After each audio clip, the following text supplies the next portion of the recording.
from Dallas. I love Dallas. And we give Dallas a round of applause. It was so important to do the event here in Dallas because I get so much love from Dallas. I love Dallas, the good and the bad.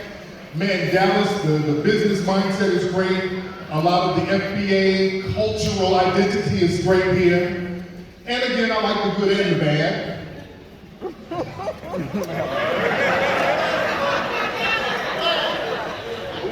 So I went to Deep Ellum. Y'all got some interesting thugs out here in Dallas. I ain't never seen a thug in a cat suit and a cowboy hat. But I love Dallas. And by the way, look, we're looking out for the youth. Give it up for our DJ. Where's our DJ? Our DJ, TBC. Where's TBC? Where's that brother? Right there. That brother is 16 years old.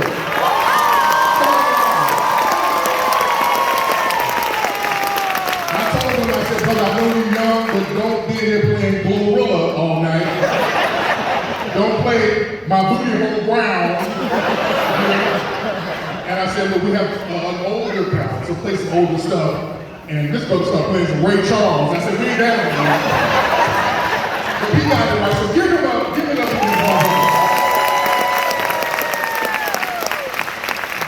listen, guys, we got a nice event tonight, and we got a lot of good speakers, and we got a great musical guest tonight. We're gonna get right into it. What I wanna do, I wanna bring out our first keynote speaker. This is a powerful, powerful sister. We had to bring some of that feminine FBA energy in here. This sister has a YouTube channel. She speaks so much truth to power. She was in my latest film, American Maroon. Have you guys seen American Maroon?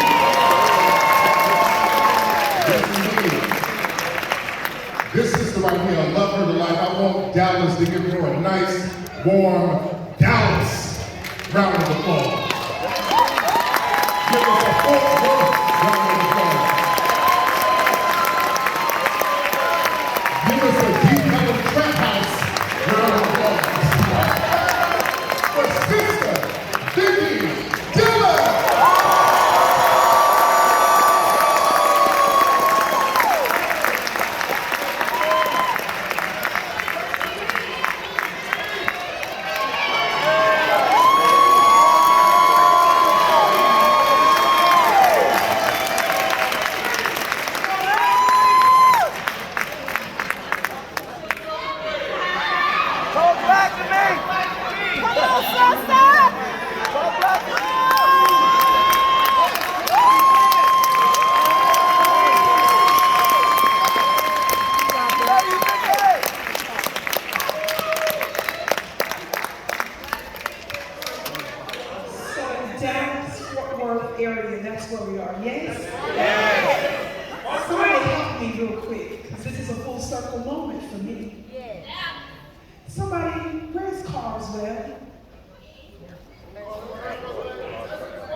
Somebody said Carswell. Yes. Is there a prison? That's where I was for almost 4 years. Did another 6 months in a type of incarceration, and they shipped me back to Colorado.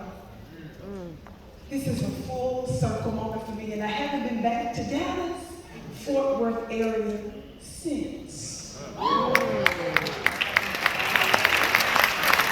All right. It's looking at almost 20 years in prison in an unjust trial and case.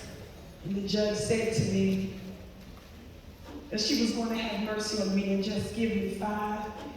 And I was in my 30s, and she said, well, you'll be fairly young by the time you make it home. And half of the courtroom was filled with a whole bunch of them folks. It had nothing to do with my case, but I was giving them so much hell in so many other areas by myself, moving with my invisible government. They wanted to see what would become of me. And so the last time I was in this area, they shipped me back, I think it was 2016, And on my way here through multiple states and multiple modes of transportation, including a plane, I was shackled and black boxed. Me and just a couple of other females, the rest were males. This is a full circle moment for me. And so Dallas, Fort Worth, here I am.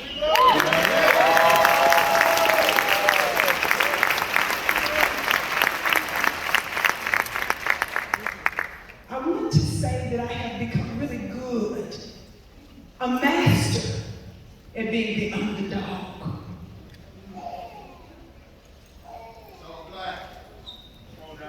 Being a little girl at 11 years old, I tell this story sometimes. I enter the contest. I'm going somewhere with this. Am I at the FBA Expo Foundational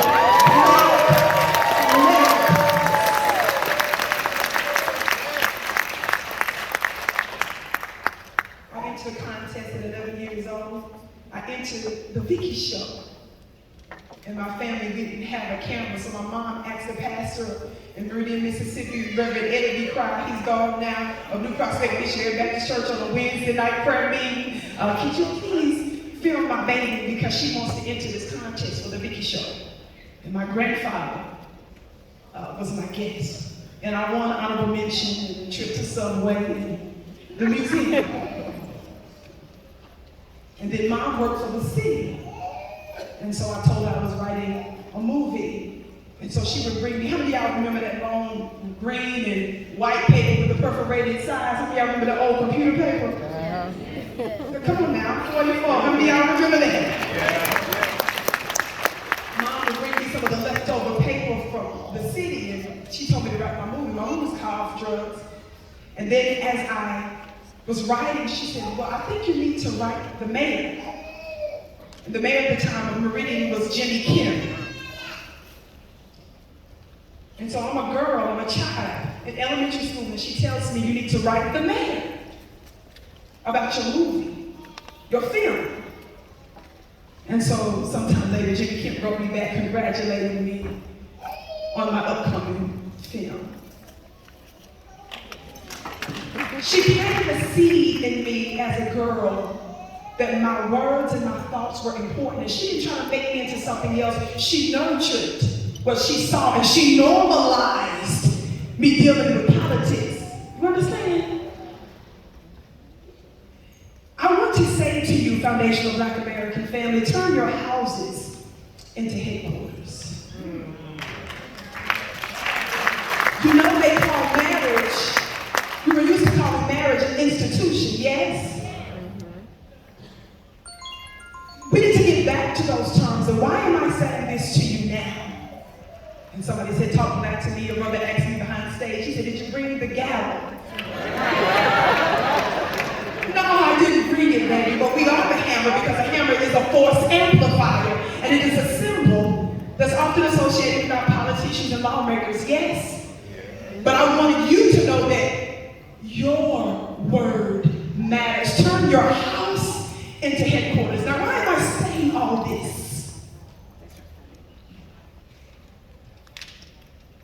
I was in our brother's ladies film. Are y'all catching this? A movie, yes.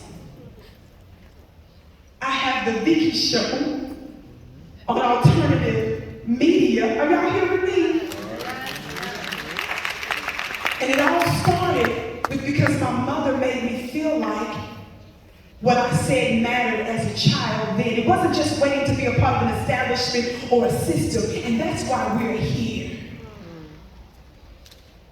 I want to validate you already. How many of you all know that they're not even listening to mainstream media outlets like they used to? You know, the numbers are terrible. Remember, CNN got in big trouble recently because everybody's mad that they did the whole Trump thing and their ratings was the highest they ever had. But for the most part, cable media and mainstream media, they're finding out that the statistics and the demographics show that most of the folks are starting to trust and listen to who?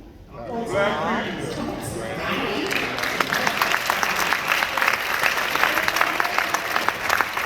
We make things go viral. We give things momentum. Yes, some folks talk about other reparations groups, but baby, that thing wasn't doing nothing until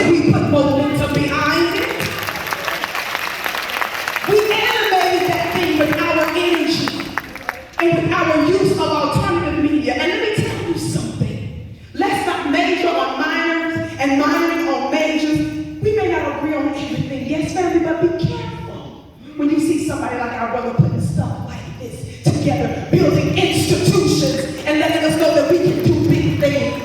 Talk back to me, somebody. Yeah. And we're just getting started. Let me say this to you. I wanted to give you these simple stories because we're in a very serious time right now. There's a lot of currency wars that are going on. You all understand that these white supremacists are not hiding. They're doing the open lynchings, yes, in all forms. We're seeing black-looking people come out left and right, and a lot of the things that we told you that the military and that the police force were infiltrated. I did a piece on African Diaspora News Channel not too long ago, and I put it on my social media platforms first before I did a broadcast.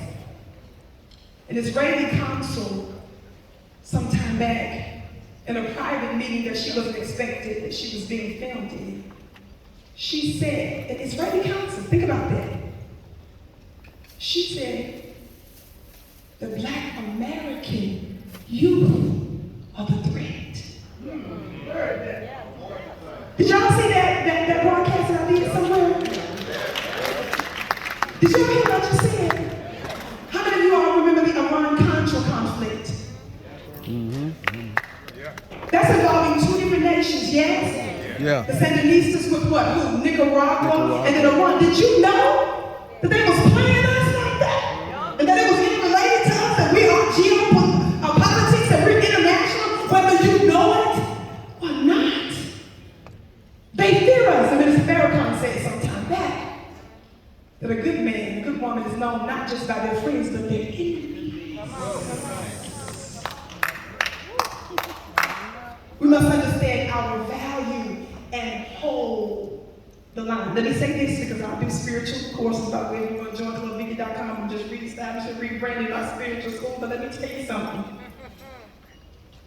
When I was dealing with the hell that I was dealing with, and that unjust case and all that led to that over years, someone asked me, well, Vicky, how did you get through that?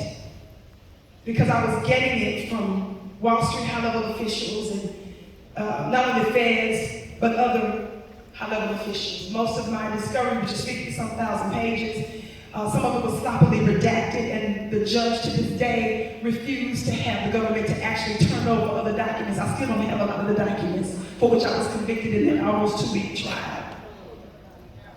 But one of the documents that they sloppily, a few of the documents I should say, that they sloppily redacted showed that some high-level folks in Wall Street and the feds that were pressing them actually to come after me. And I found out that when I was in one of my foreclosure forums that I was participating in, that one of the plants was sitting there. Some of that stuff was in some of the documents. And so when I'm beginning to think about that reality, and somebody said, well, how did you get through that? When your spiritual, religious folks are running from you, say, oh my God, the Fed ain't there. Well, she must have done this. She must have done this. Multiple foreclosures, divorce, deaths in the family. Everything was going wrong all at the same time. Foundational Black Americans, our benefit and the beauty is that we have a seen and an unseen government. I'm done. Let me just give me 2 more minutes. There's a government over our head. In fact, there's a vibration that's within your bloodline, your royal bloodline. Y'all hearing me? So I started to know stuff I didn't know. You understand? So because the mere mortals abandoned me, that's why I'm super spiritual. Because you couldn't even do what I did, baby. Not like that. Yeah. Under such pressure, in multiple civil courts in multiple places and spaces, and did what I did.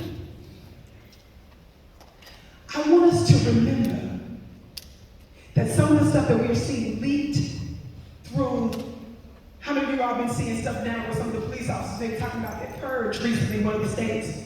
He thought that he turned off his recorder, right? What is it? Bobby King, thank you. He thought he turned it off, right? and was literally sitting there talking about the purge. Give me one more minute. We keep seeing that stuff happen, right? How often have you heard us say about what was going on in the military, these certified white supremacist gangs, right? And in the police force, we're seeing all this stuff happen, right? But now that you all see where your FBA head came out and said that they done busted Chinese police stations, private police stations throughout America, did y'all see some of that stuff? This is not by accident. See, when we move in the right direction, as our brother says, to be codified, yes?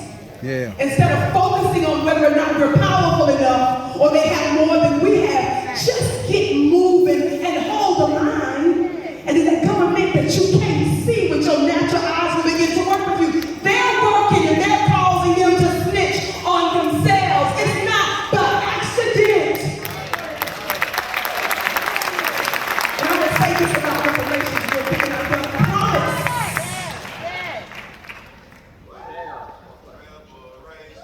It is not divisive for foundational Black Americans to demand reparations specifically for us. I want to give you a new talking point. We are sparking the true Black diaspora movement because we're giving you momentum. We were fighting Jim Crow, and in South Africa they were fighting what? Apartheid. That's right. Yes? Yeah. It's a jurisdictional thing. It's our goal to give you what momentum in the pattern that you need to follow. We're just getting started. Don't you dare stop. We're getting help. And let me say this one more thing. When we focus in on what we need to do and stay laser focused, do you know that they'll end up destroying themselves? America, they're turning against America, BRICS, and all of these different currencies and these alliances are coming up. America gonna come to us for reparations so we can save her. She's doomed unless she cuts the check. I'm gonna stop now. I love you all so much. I got to you. I can't wait to see you again. There we go, ladies and gentlemen. Give it up for this big brother. You guys having a good time today? Wasn't a great event today or what? I'm having a good time. I'm dressed like a lost member of Drew Hill. Killing the game, y'all. But look, I'm bringing another very special guest to the stage. This brother has been in all of my films. All of them. Hidden Colors 1 through 5.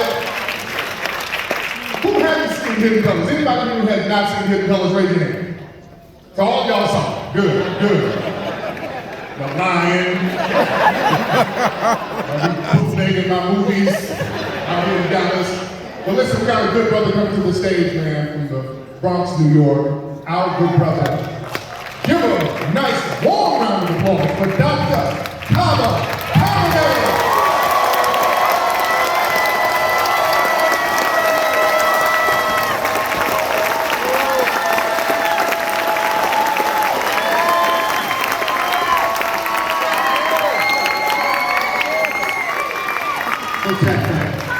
Hotel.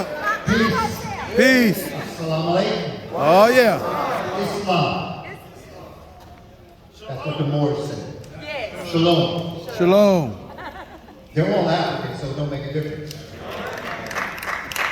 You know, family, when I was thinking about coming here, first I'd like to thank our brother Tariq Nasheed for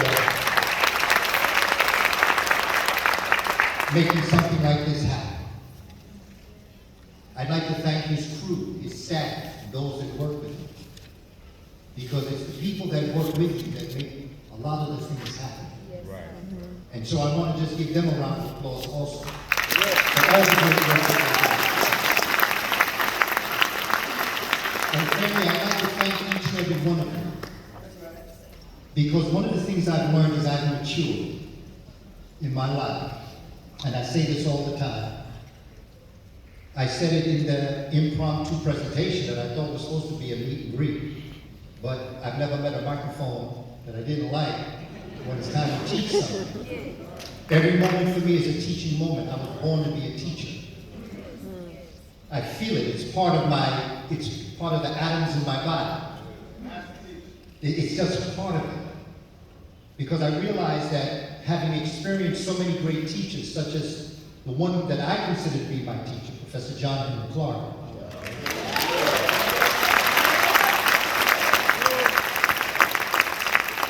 and Dr. Yosef Ben Yekinen, and Dr. Asa Hilliard, and Dr. Francis Cresswellson.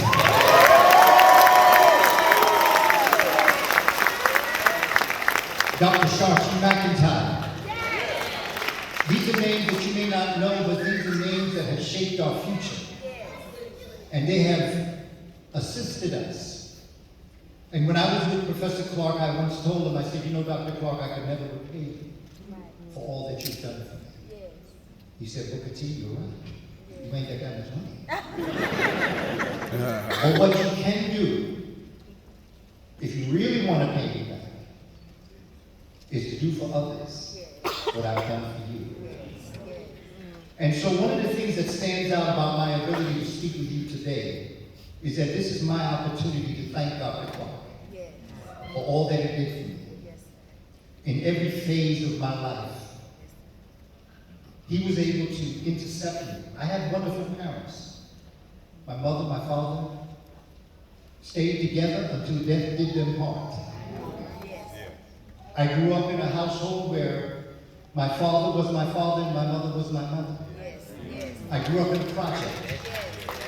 But the idea that my parents gave me was something that was deeply embedded in the African tradition that we've always had and we continue to have.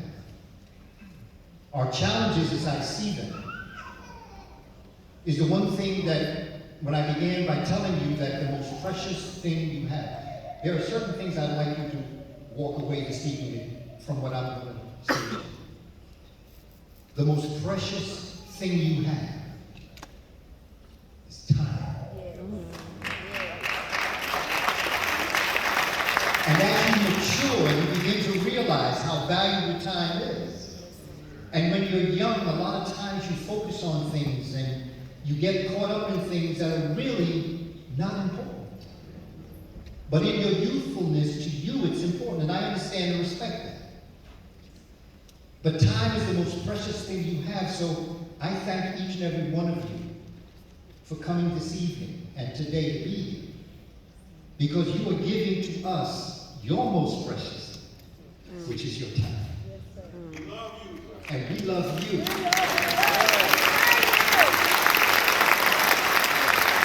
And you know, love is the word that we use from a Western perspective. To me, love is a dangerous word from a Western perspective. From a deeper perspective, we have a word called mer. Yes. Mer. Mer is the type of love that's a cosmic love. Yes. It is the love that the cosmos has for us. It is the love that I used to tell our children when my children in my classroom would say, well, my daddy, I don't have a daddy. I said, no, you do have a daddy. He just may not be with you, but you do have a daddy. You wouldn't be here if you didn't have a daddy. But no matter if you have a physical daddy or not, your mommy and daddy will only use as physical instruments to bring your spiritual being onto this planet. And that you have a cosmic father. In science, it's called panspermia. There's a name for your cosmic father. Yes, sir. And you have a cosmic mother. Yes. And they guide you and they watch you. Yes, sir. And before you were ever conceived, this is what I tell children now. I tell it in a certain kind of way, but this is the story that I tell them. Before you were ever brought onto this planet, the cosmos had a plan for your divine being. Yes. And they decided to use your mommy and your daddy to have, if I may say, a big bang. In order to bring you into existence. Yes, sir. Yes, sir. Because you have a job to do. This is your assignment. And I have met people who have been given, life is like when you're born, you're given cards. Some people are given very good cards. There are others that are given not too good cards. I have seen people who have been given a perfect hand lose. And people who were given a rough hand, they win. Yes, sir. Yes, sir. Because it's not the cards you're given in life, it's how you play it. Yes, sir.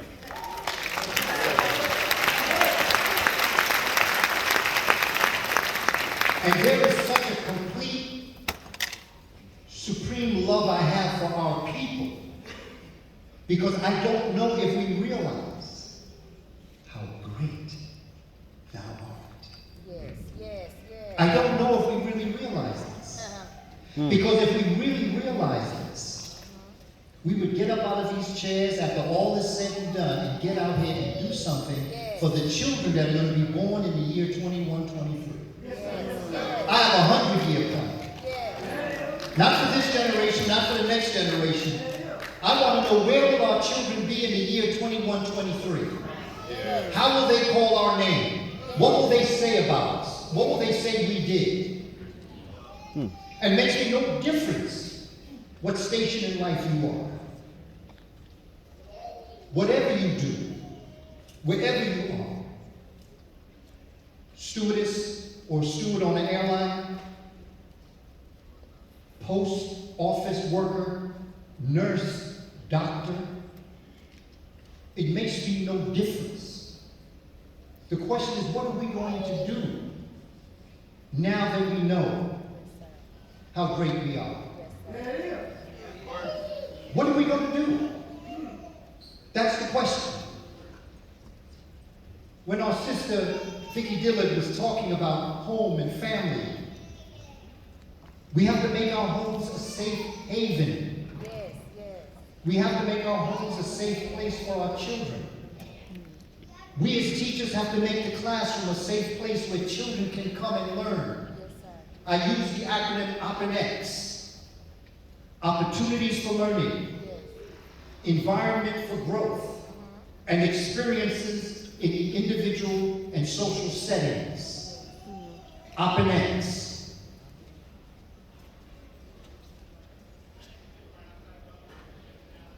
Nations and dynasties are not built from baby daddies.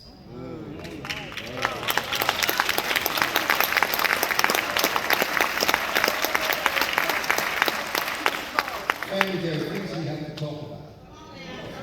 Everybody wants to get healed, but nobody wants to get the operation with bloodshed. That's right. We got some intellectual and mental bloodshed to go through now. Yes, sir. Black folk, we don't have a problem with relation. We have a problem with commitment. Yes, yes. Own it.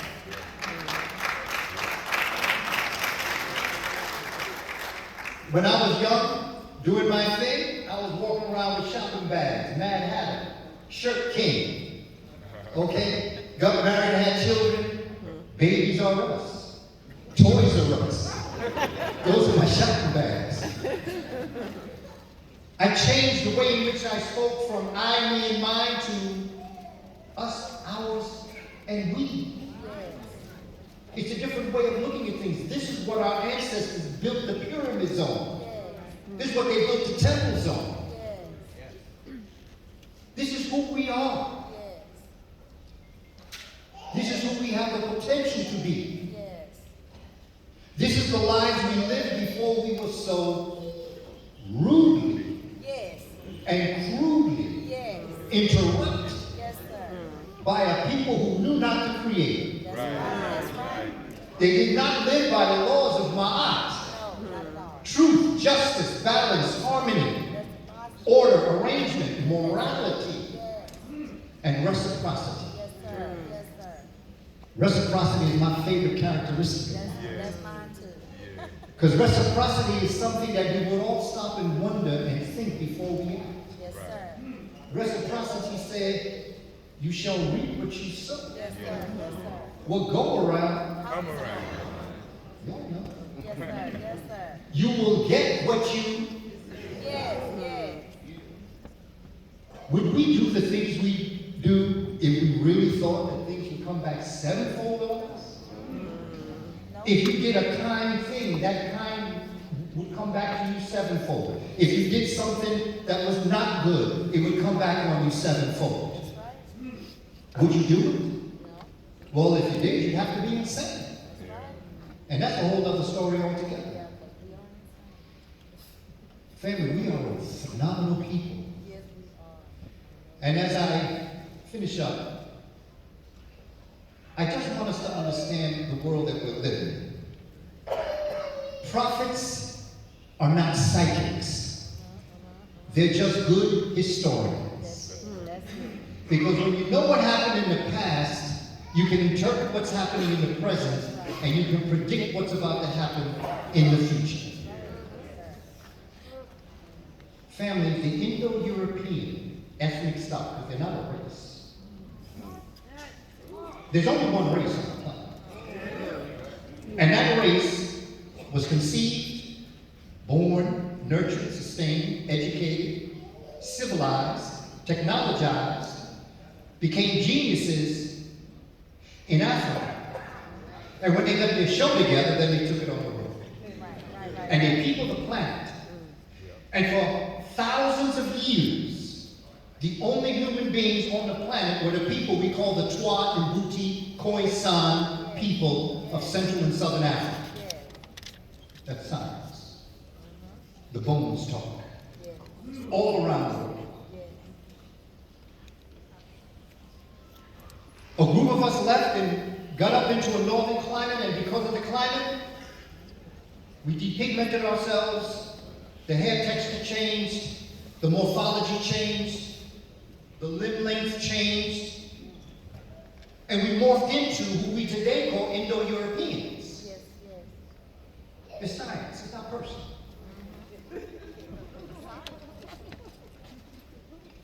The African that had a pioneer land that was healthy and looked like a grape,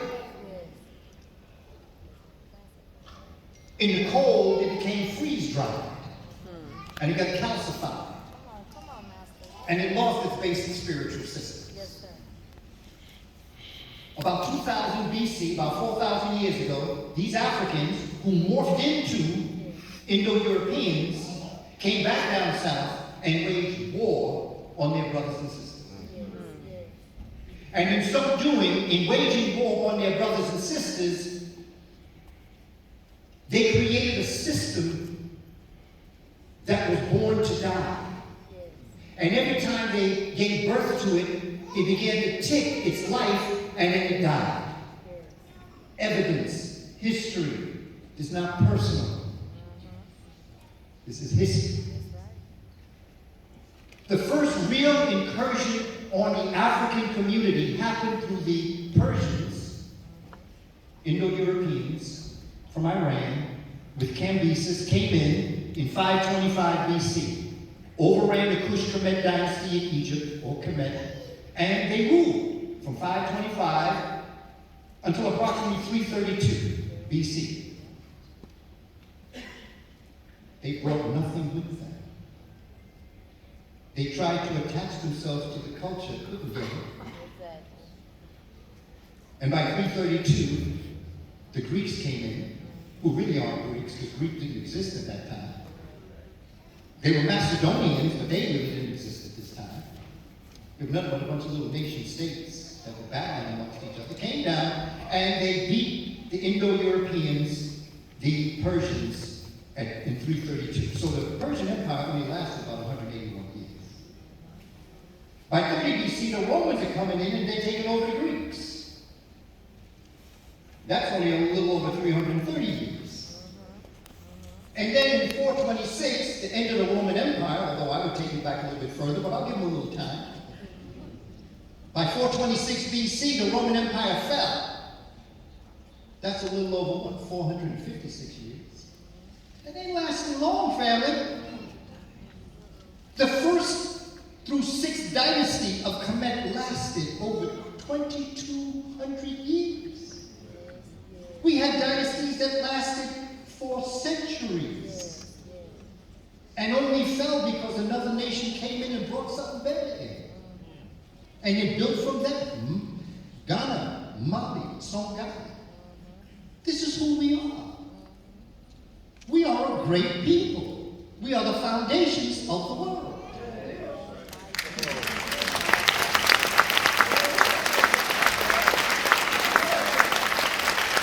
Okay, 426 comes, Europe falls.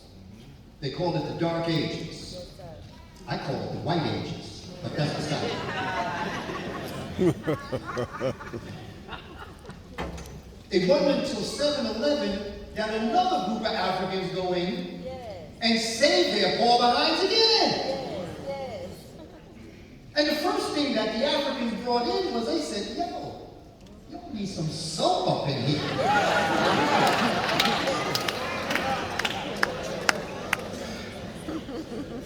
Then after the soap, they brought a liquid in that was called alcohol. Because after you wash your funky self, disinfect yourself. They brought medicine. They brought different ways of agriculture. And from 7/11 until 1492, Africans rule the world. They ain't gonna tell you this in school. If I were there, I'm gonna tell you that either. I'd have to be out of my mind to give you the power that I tried to take away from you. And to tell you the truth, forget it. CRT. That's the best thing that happened to us. I want to thank Ron DeSantis. I thank him. It was Malcolm that told us. We celebrated our brother's 98th birthday. We celebrated when Malcolm said, I have more respect for Barry Goldwater than I do for Lyndon Johnson. Because at least Barry Goldwater going to tell you, I'm scared of you. And you ain't getting no power. Whereas the other was Sly Fox, as opposed to the brute wolf. Malcolm says, don't forget they both belong to the dog family. And now we are at the end of this next one. The Omen Empire.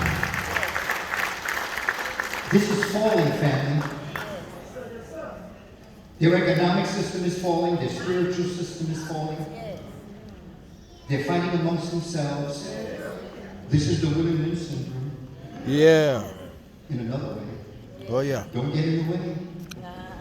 Mind your business. Okay? That's right. Dr. College said get some popcorn. Watch the show. Come on, family. We've got to do something because even if what I'm telling you is true, the question is, are we ready to govern ourselves? Are we ready to educate ourselves? Do we have an economic system in place? Are our brothers and sisters getting along with each other? Are we building families? Build nations, but families build dynasties. Nations rise and fall, but dynasties last forever. Family, what are they doing? We can look out there and blame them. We know what they're doing. Nobody's better at knowing what they're doing than us. The real question now is we have to ask ourselves, what are we going to do? We need to support the Hidden History Museum. I've been talking to the public. I got some ideas as an educator how you can bring children into that museum and give them an experience that they have never had before. I had the experience in the museums of New York, so I know how to do this. But now this leads me to the title of what I came up to talk to you about. And that is legacy. The legacy that you leave. The legacy that you leave is based on a dash. When you were born, you have a date. Yeah. Sunrise. Now some people call sunset. I don't call death sunset. I call it sunrise higher. Your sun never sets. Your sun rises higher. But the legacy you leave is the dash between the day you were born Yes. and the day that your sun rose high. So my question to you, family, is What was your dash? what is your dash? Yeah. What was your dash? Because the legacy that you leave is not what people say about you after you have gone. Your legacy is what you do when you're alive. And what you do when you're alive becomes the legacy that you leave. Yes. Family, I love you. I Men, love you. I love you. I respect you. Yes, sir. I honor you and our children. We are on our way to the promised Oh, land. yes, we are. Make no mistake about it. We got some difficult days ahead, but we're on our way to the promised land. But family, the future wealth of the planet is solar power. Teach the children solar power. Yes, sir. Keep on keeping on. Yes, sir. Yeah. It ain't over till we win. All power to the people.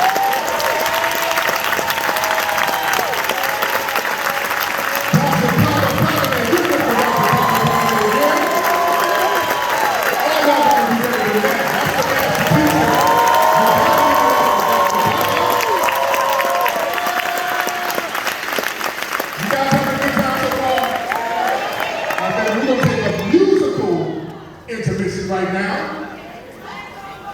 We're going to play some fly R&B.